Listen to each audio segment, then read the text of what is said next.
Terraforming Mars Ares Expedition, well, it's a big game in a little box.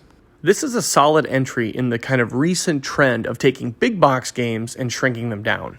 Ares Expedition aims to be just a little easier to play on a quicker time frame and even be portable.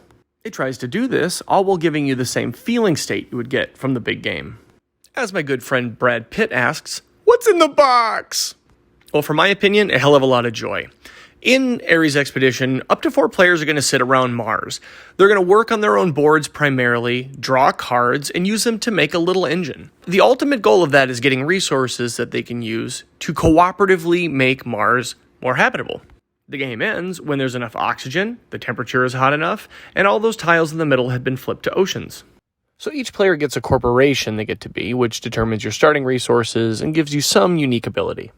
The player board here is primarily showing you how much of all the different resources you make. You'll be referencing these when it's time to produce these resources and also moving them ahead when you gain some more production.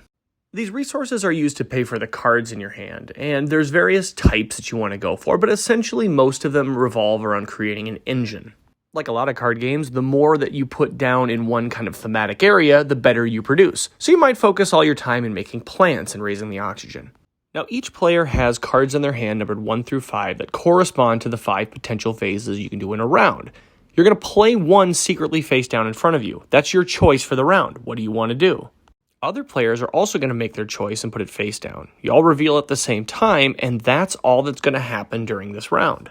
If nobody threw a particular phase, then it's just not going to happen. Now, thankfully, everybody participates in the phases that have been lit up in the round. You get a particular better benefit if you're the one that threw it, but you're not really left in the cold. Personally, this is the first time I've seen this mechanic in a game, and I really like it. It creates this meta space between rounds where people might goad each other into playing cards or not doubling up in specific ones. Now, once the round has been determined, you simply go through the steps. Play specific colored cards, activate abilities, harvest your production, or draw cards. And yes, you actually have to play the yellow action if you want to fill your hand back up. For the most part, Mars cares about the blue actions. That's when you take your resources and you use it to raise the oxygen, flip over ocean tiles, or raise the temperature. By the end of the game, you should have a pretty good engine of synergies working for you. Lots of resources, and trying to make a dent in the surface of the planet. So what do we think? I really like it. I think it's at the right price point. The time seems just about right. I think there's a lot of variability in the cards. I think you can get done the game in about an hour. Have a couple beers, sit down, terraform Mars. Cheers.